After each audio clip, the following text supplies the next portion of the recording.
С сегодняшнего дня на канале Абхазского телевидения мы возобновляем цикл передач под названием «Пациент». В ней мы будем поднимать актуальные вопросы, связанные с медициной в республике, в том числе и медицинское обслуживание населения, информировать о мероприятиях, которые проводит Минздрав, обсуждать взаимоотношения пациента и государства. И тема сегодняшней передачи – здоровье нации. Что включает в себя это понятие? Кто ответственен за формирование здорового образа жизни гражданина страны? О чем говорит статистика? Мы попытаемся ответить на эти вопросы. Люди – это главное богатство любого государства, поэтому приоритетным направлением в развитых странах являются улучшение уровня и качества жизни человека. Важнейшим составляющим этих аспектов является здоровье, а здоровье каждого человека в общем и есть здоровье нации. Здоровье нации – это очень объемное понятие. Оценивается оно в первую очередь уровнем продолжительности жизни. По стандартам ВОЗ это один из самых важных показателей. Чем выше средняя продолжительность жизни, тем успешнее считается государство. Так как же обстоят дела в Абхазии в этом вопросе? К сожалению, сейчас у нас по предварительным и итоговым результатам средняя продолжительность у нас составляет порядка 65 лет. К сожалению, на это влияет и высокая смертность, относительно высокая смертность, в том числе молодежи на дорогах, естественно, в дорожно-транспортных происшествиях. Но комплекс мероприятий, который в этом плане проводится, я думаю, приведет к положительным результатам. В советское время Абхазия славилась своими долгожителями. В республику часто приезжали ученые, геронтологи из разных уголков мира. Выходили книги, в которых исследовался феномен абхазского долгожительства. Демографы подсчитали, что если в целом в СССР на 10 тысяч человек приходился один, достигший 100 лет, то в Абхазии насчитывалось как минимум 5. Исследователи сходились во мнении, что долголетию абхазских старцев способствовали рацион питания, спокойная размеренная сельская жизнь, физическая активность, забота и уважение, которыми они были окружены в семье и обществе. Сегодня картина иная. По данным Министерства труда республики, в 2017 году в стране насчитывалось всего 919 долгожителей. Таковыми считаются люди, достигшие 90-летнего возраста. Основная задача у компетентных структур нашего государства на сегодняшний день – сделать так, чтобы средняя продолжительность жизни не останавливалась хотя бы на отметке в 65 лет. Тройка лидеров диагнозов со смертельным исходом уже много лет, к сожалению, первенство держат такие заболевания, как сердечно-сосудистые, это первое. Второе – это травмы. И третье – это онкологические заболевания. Что касается смертности, это, естественно, и материнская, и младенческая смертность. Чем ниже, тем, социальный уровень лучше в этой стране. Обеспечивается это целым комплексом мер, в первую очередь со стороны государства. Это касается и профилактики здоровья, лечения пациентов. Желательно сейчас очень популярно, и все стремятся к малоинвазивным и органосохраняющим вмешательствам. И, конечно же, реабилитация. Из этих трех основных понятий. Но это ничего не будет стоить, если сам человек не будет переживать и беспокоиться о своем здоровье. Так кто же несет ответственность за здоровье нации? Эксперты говорят, что состояние здоровья человека зависит в первую очередь от него самого, от его образа жизни. Важное значение имеет питание. Оно должно быть экологически чистым, разнообразным и сбалансированным. Современный человек в силу избытка различных продуктов, когда очень сложно сделать выбор между экологически чистыми и промышленными продуктами, должен все-таки акцент быть на сбалансированном питании. То есть говорить, что нельзя есть что-то из магазина, Да, современному человеку это не скажешь, потому что это нереально исполнить. Правильное питание можно представить в виде пирамиды, да, из различных продуктов, где у основания более полезные продукты, к вершине мы отнесем по мере убывания их полезности. То есть если процент хороших, качественных продуктов преобладает, то это уже формирует и укрепляет здоровье. Это профилактика избыточного веса, которая является проблемой 21 века, да, это эпидемия 21 века. И формирование здорового питания нужно на самом деле начинать с младенчества. Это тоже грудное вскармливание, которое в перспективе благотворно влияет на развитие и предупреждает, снижает риски ожирения у детей в более взрослом состоянии. Акцент сделать нужно на снижении употребления сахара, соли и насыщенные жиры.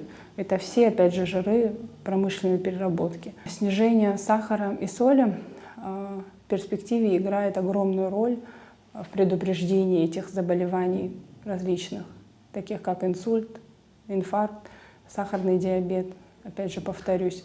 Поэтому это все очень важно, себя ограничивать, полностью исключать мы об этом не говорим, потому что нужен баланс во всем, во всех элементах, которые мы употребляем, но снижать их обязательно, контролировать это все и у детей, и у подростков.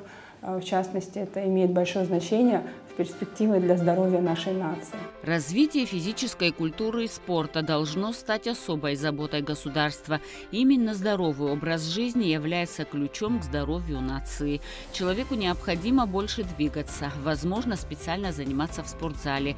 Недопустимо употребление табака, алкоголя, наркотиков, которые разрушают здоровье. Согласно статистическим данным, здоровье на 50% зависит от образа жизни, на 20% от генетического фактора, на 10% от работы системы здравоохранения и на 20% от состояния окружающей среды. Исключаем вредные привычки, то есть не пьем, не курим, по возможности контролируем свое тело, то есть небрежно сидеть нельзя, небрежно стоять нежелательно, не всегда беговые прогулки, они хороши. Лучше их сменить на хорошую интенсивную прогулку. И если у нас есть болевые ощущения в суставах, то, естественно, есть определенные рекомендации. Я являюсь специалистом по адаптивной физической культуре. И в наш зал обращаются люди со спинномозговыми травмами, черепно-мозговыми, инсульт, ДЦП. Но это уже как бы патологическая стадия. А есть функциональные нарушения. То есть и боль, что приводит людей? Возникновение боли. И если своевременно обратиться, то в залах можно эти все вопросы решить. То есть 3 уровня боли. Там острая, скажем, хроническая и патологическая. На фоне острой фазы это может быть обусловлено костно-мышечным дисбалансом. Хроническая фаза может быть обусловлена иррадирующими дистальными болями. А вот у патологической это уже нейрогенная хромота, когда человек вынужден. Но вот если он себя, допустим, доведет до 3-й фазы и придет к нам, реабилитологам, восстанавливаться, то без помощи уже и вмешательств нейрохирурга не обходится. Поэтому все обращения должны быть своевременны. Уважаемые граждане, следите за своим образом жизни, занимайтесь спортом, бросайте вредные привычки, приобщайте своих детей к спорту. И тогда нация будет здоровой. В понятие «здоровый образ жизни» входит также высокая медицинская активность. Это прежде всего профилактические меры. Что предлагает в этом направлении современная медицина, чтобы предотвратить развитие заболевания? У многих складывается такое мнение, что профилактика – это исключительно вакцинация. На самом деле это далеко не так. Профилактическая медицина – это сложные трехуровневые процессы. Первичная профилактика состоит из 2 важных понятий – специфическая защита и мероприятия, связанные с поддержанием общего иммунитета человека. И это, конечно, вакцинация. Все страны мира имеют утвержденные календари прививок, с помощью которых защищают своих граждан от таких заболеваний, возбудителей, как туберкулез, вирусный гепатит Б, корь, краснуха, паротит, столбняк, полиомиелит, приводящий к детским параличам, и ряд других возбудителей, которые чаще всего могут привести к инвалидизации пациента, а порой даже к летальному исходу. На сегодняшний день, по данным ВОЗ, мы знаем, что ежегодно от 2 до 3 миллионов пациентов спасают свои жизни благодаря вакцинопрофилактике. Согласитесь, это не маленькая цифра. Поэтому значит, именно иммунопрофилактика, она занимает особое место в здравоохранении и помогает любому государству и здравоохранению этого государства спасти свое население от вот таких злостных возбудителей. Часть вакцинных препаратов позволяет создать иммунитет практически на всю жизнь, но часть вакцинных препаратов нужно вводить с периодичностью, такие как, скажем, дифтерия, столбняк, тот же гепатит Б. Считается, что раз в 10 лет где-то нужно проверять иммунитет и ревакцинировать. Поэтому от таких заболеваний, от которых можно 100% себя защитить, безусловно, нужно вакцинироваться. И мы к этому людей призываем. Хотя, вы знаете, есть у части населения такие выраженные и антивакцинальные настроения. Помимо иммунизации в первичную профилактику также входит и обследование, раннее обследование с помощью таких достаточно специфичных новых генетических маркеров. Вы знаете, что каждая семья носитель определенного генетического груза. И своевременное понимание того, какую предрасположенность тот или иной человек имеет к тому или иному заболеванию, и начало ранней профилактики этого заболевания чаще всего позволяет не заболеть этому человеку вообще. И наоборот, человек, не имеющий генетической предрасположенности, но ведущий неправильный образ жизни, может спровоцировать это заболевание. То есть от того, это лишний раз говорит о том, насколько роль самого человека важна, будет он болеть этим заболеванием или нет. Например, гипертония. Да, это уже предвестник того, что это все может перерасти в одно из сердечно-сосудистых заболеваний. И купирование этой проблемы на уровне гипертонической болезни поможет человеку не заболеть. Вот как это работает. В случае с тем же, мы говорили, гепатитом Б, вакцинация практически в 100% случаев не позволит человеку заразиться и заболеть вирусным гепатитом Б. Здесь нет генетической предрасположенности, другая история, да? А здесь есть предрасположенность, но осознание и ранняя профилактика позволяют человеку не заболеть. Это очень важно. Что касается вторичной профилактики, здесь уже речь идет о ранней диагностике заболевания. В ряде случаев пациенты не подозревают, что он болен, так как отсутствует симптоматика. Одним из таких коварных заболеваний является вирусный гепатит С. Человек лет 20 может жить с этим вирусом и не подозревать об этом. Не зря ученые прозвали его «ласковый убийца». Поэтому так важно время от времени проходить профилактические мероприятия. Если люди, пациенты для себя определяют, что они, особенно те, которые находятся в группе риска, профилактически будут хотя бы раз в год обследовать себя по определенному спектру исследований, и что позволит им своевременно выявлять определенные заболевания или маркеры, или предвестники этих заболеваний, как в случае с вирусным гепатитом С, то это позволит на ранней стадии начала заболевания предупредить все возможные последствия. То есть если тот же вирусный гепатит С будет своевременно выявлен, начинается специфическое лечение, и это не приведет к циррозу печени, это не приведет к гепатоцеллюлярной карциноме, то есть это не приведет к инвалидизации или к смерти пациента. Да? Дорогого стоит, согласитесь. Третий уровень профилактики – это когда человек уже заболел, и медицина все меры направляет на психологическую, социальную и физическую помощь, чтобы заболевание не привело к инвалидности. Но лучше не доводить ситуацию до такого состояния. В период нашей последней диспансеризации была выявлена онкология у 2 молодых женщин на ранней стадии. Да? И тем самым это помогло, в принципе, практически предвосхитить это заболевание и не дать развиться онкологическому процессу у 2 этих женщин. Вот как раз-таки вторичная профилактика и подразумевает раннюю диагностику, выявления этого заболевания, да, и нет еще никаких симптомов. И лечение специфическое для того, чтобы не допустить развития заболевания. То есть ранняя диагностика помогает выявить и своевременно лечить. И это дорогого стоит. Высокий темп современной жизни, экологические проблемы, хронические стрессы и несоблюдение здорового образа жизни провоцируют возникновение ряда заболеваний, которых можно было бы избежать. К сожалению, здоровье не является приоритетом для подавляющего большинства людей. Они пренебрегают профилактической медициной. Зачастую о здоровье вспоминают, когда оно уже утрачено. Мы провели мини-опрос на улицах Сухума и узнали, прибегают ли люди к профилактике своего здоровья. Вы в виде профилактики обращаетесь к врачу? У меня лейкоз. Я на учете стою в онкологическом. Я только когда болит что-то. А почему? Я, например, боюсь. Ну, лучше же на ранней стадии все обнаружить. Ну, я не считаю так. Потом меня будут мучить, лечить и так далее. Я боюсь.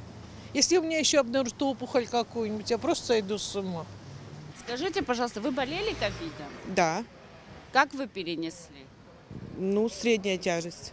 Вы обследуетесь у врачей, вы сдаете кровь? Именно то, что относится к ковиду, вот после ковидной нет. Там Но- в связи с другими заболеваниями, да, конечно, проходим.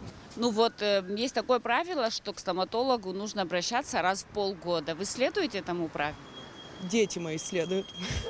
Мы, конечно, в связи со своей занятостью. Не всегда. Почему? Ну, потому что я сама хорошо понимаю все. Но анализы сдаю, конечно, периодически, конечно, сдаю анализы, надо, потому что ухудшение памяти идет, это 100%. И, естественно, надо смотреть. После ковида есть осложнения, все равно дают на органы. Ну, не у всех же есть возможности. Дорогие анализы, все равно. После ковида, чтобы сдавать анализы, минимальный анализ там на 2000-3000. Ну, какие-то последствия есть, куда-то там ударяет, там, допустим, на суставы, вот, там, у кого на сердце как. Ну, поддерживать надо себя. Ну, конечно, последствия есть.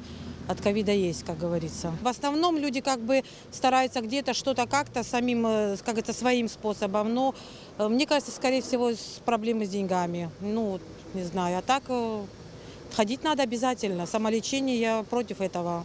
Аха Хамед Замаха, нас Захар Вахана лагалак Хамневы. Госай миш хайхвы зиги. Агиш чуксика хизнак хубата зиги сирхот дерги хавин бига хавин багом зиги бахта хав. Бе клиника сташет гвих шипеш шуглоз хз гедре. В советские времена болел ты, не болел, все равно шли, как говорится, на профилактику, все равно на осмотр был. А сейчас же этого нету. Ну, вы считаете это правильным? Что Я считаю, что это было правильным. Ну, как сказать, ходишь вроде здоровый, вон это самое, а потом раз и понесли. Никто не застрахован. К сожалению, на сегодняшний день у нашего государства нет возможности провести полномасштабную диспансеризацию, но время от времени локально Минздрав все же находит возможности для проведения профилактического осмотра населения. К примеру, Министерство здравоохранения поддержало идею врачей отделения сосудистой хирургии Центральной республиканской больницы, которые в неделю 2 раза выезжают в районы. Такая необходимость возникла потому, что в отделении очень часто стали поступать пациенты с запущенными тяжелыми формами заболевания, когда им уже сложно помочь. Цель выезда в район – активно выявлять пациентов с сердечно-сосудистыми недугами на ранней стадии. Очень много этих пациентов, скажем так, накопилось в районах, в селах. Многие люди даже не подозревают о том, что у них есть те или иные заболевания, которые могут привести к очень негативным и плачевным последствиям. Вот. И вот с этой целью, с целью дифференциальной диагностики, выезда в районы, мы выбрали для себя некий график и по, скажем так, личной инициативе начали постепенно приступать к реализации вот этих выездов в районы, отдаленные, в том числе для, скажем так, активного выявления сосудистых больных и не только сосудистых больных. Более 3 месяцев врачи республиканской больницы выезжают в Ачимчирский и Гудаутский районы для осмотра жителей. По вторникам прием ведут в Ачимчирской больнице, а по четвергам в Гудаутской, причем совершенно бесплатно. У меня запущена была лет 20 тому назад. Я должна была сделать операцию, но испугалась так, тянула до декабря, 8 декабря 22 года. Сделали мне операцию, хорошие хирурги, сосудистые, приехали из Сухуми, Леонтьевич во главе Родиона Леонтьевича, с Канджари Алхасом. Прекрасно не сделали, я не жалуюсь, я довольна, что они мне сделали операцию. Все нормально, все хорошо, идет все по плану, никаких болей нету, никаких жалобы нету, хожу уже нормально. Врачи отделения сосудистой хирургии республиканской больницы пытаются выявить объективную картину, насколько сосудистые заболевания превалируют над другими и дифференцировать пациентов по степени помощи. Проект организован для жителей отдаленных местностей и у кого нет возможности для обследования. Таким образом, все желающие могут пройти бесплатный профилактический осмотр, но врачи просят уточнять информацию о приеме в районных больницах. Выезды в районы мы обсуждали в том числе на плановом совещании главных внештатных специалистов Министерства здравоохранения, на котором были озвучены эти мероприятия, к которым мы приступили. Они были одобрены. Мы услышали только слова поддержки, что эту, скажем так, историю надо развивать. Дело нужное, особенно в нынешнее время. И мы, как говорится, без разбору смотрим пациентов вне зависимости от профильной патологии, потому что подчас попадаются пациенты смежных специальностей, которым мы, соответственно, направляем по профилю. Кроме того, совсем недавно началась диспансеризация школьников. Данный проект реализует Всемирный абхазо-абазинский конгресс при поддержке Министерства здравоохранения республики. Министр Эдуард Будба поддержал инициативу ВАК и оказал техническую поддержку, сформировав бригаду врачей. Конгресс решает организационные и финансовые вопросы проекта. Проверка началась 9 марта в селе Бедия Тхуарчальского района. В тот день врачи осмотрели 49 школьников. Там действительно были выявлены некоторые заболевания, о которых дети не знали. Были некоторые случаи, когда семьи знали о заболеваниях, но думали, что они с ними справляются. Некоторые анализы выявили необходимость корректировки лечения. И с нами был невролог, которая смотрела УЗИ, делала сосудов шеи, щитовидку. И по этому направлению тоже было выявлено много проблем. Проблемы с речевым развитием у детей младших классов.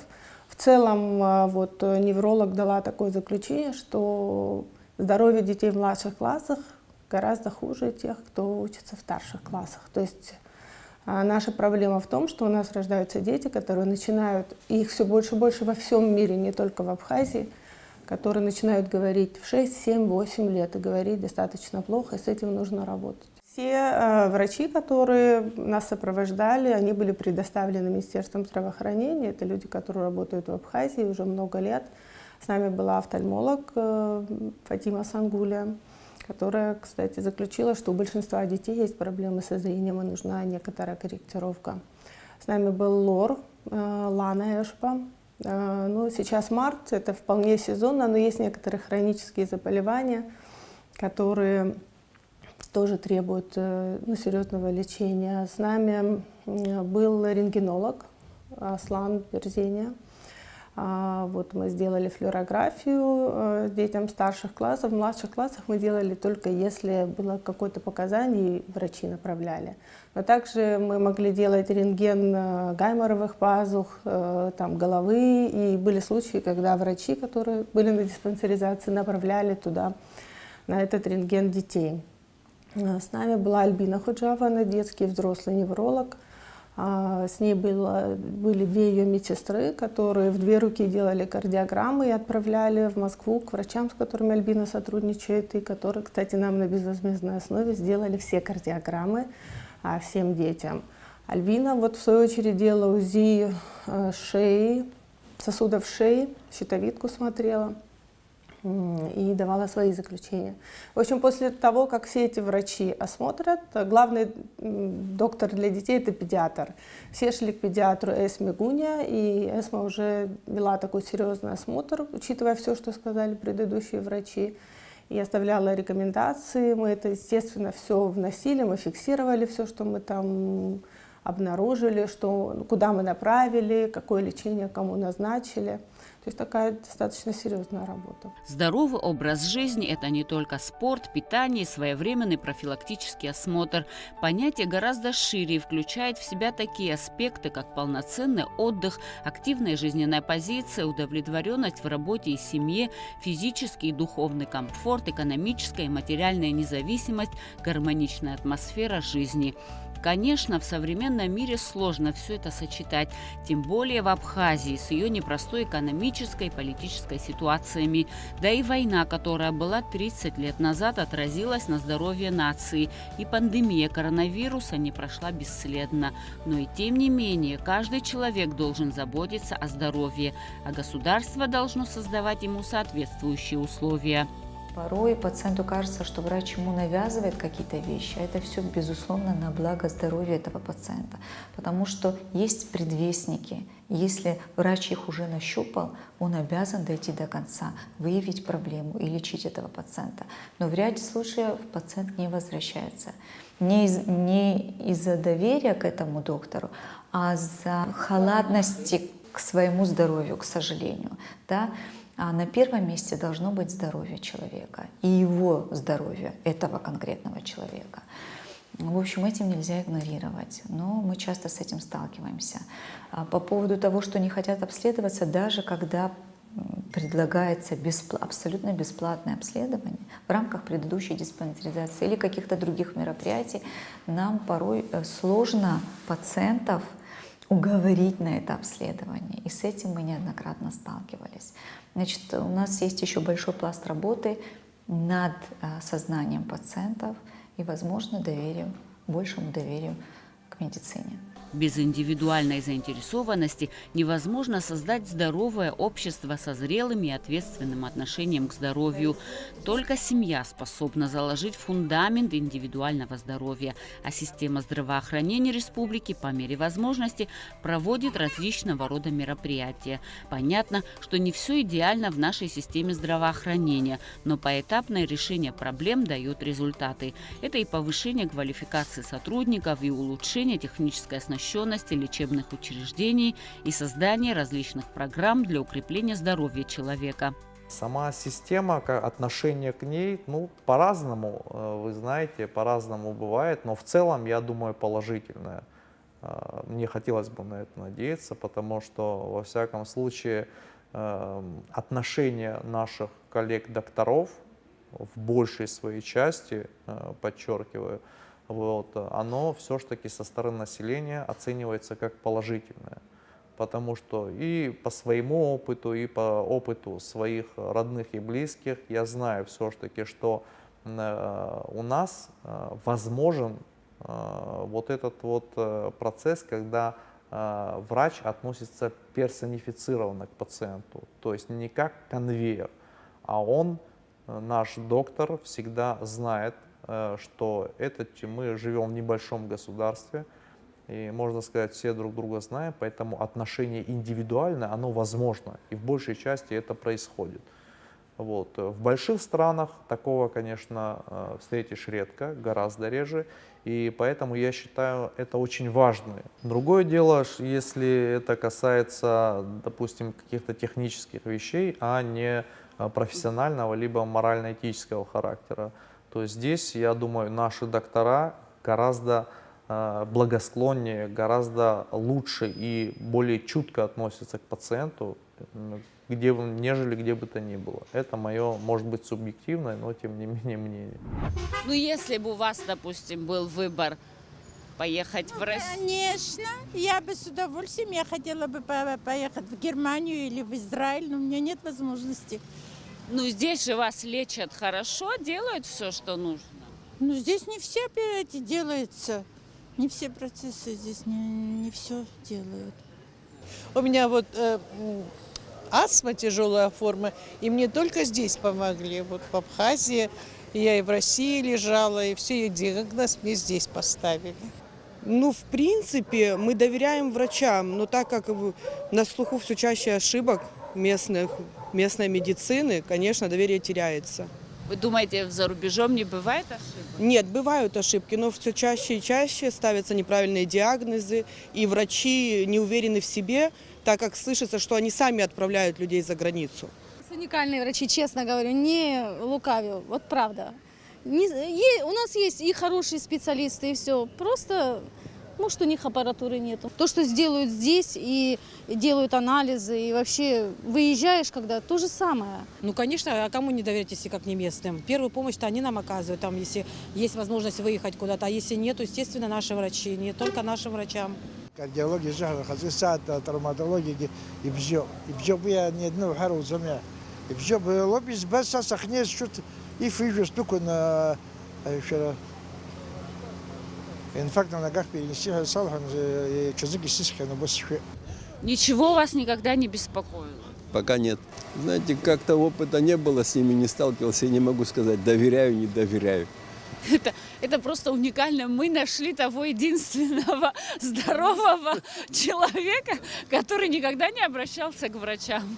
Ну, не было до необходимости, не обращался. Желаем вам еще много-много здоровья. Всем тоже не жалко, пожалуйста, пусть радуется жизнь. Вся система, она должна оцениваться по соотношению доступность и качество. Еще раз, то есть медицинская помощь, она должна быть доступна и качественна. Самое главное, система здравоохранения, она должна отрегулировать вот этот баланс. Потому что если помощь будет доступна, но некачественная, это никого не устраивает. Если она будет качественная, но недоступная, тоже никого не устраивает. Поэтому перед нами стоит задача вот этот вот баланс соблюсти, в том числе и при помощи регулирования этого процесса на законодательном уровне путем внесения различных поправок, ну и подзаконных актов в том числе. Это очень важный момент, потому что у нас очень много работы в этом плане предполагается. И я думаю, путем внесения адекватных нормативных актов мы сможем вот этот баланс соблюсти. Только объединив усилия государства и человека, возможно существенно улучшить демографические показатели, оздоровить нацию. А здоровая нация, как известно, главный стратегический ресурс экономики государства. Периодически идти к врачу, когда ничего еще не беспокоит, это нормальное поведение человека, который заботится о том, чтобы оставаться здоровым как можно дольше. И помните, каждая жизнь ценна, и каждый человек нужен этому государству. Берегите себя, а я с вами прощаюсь.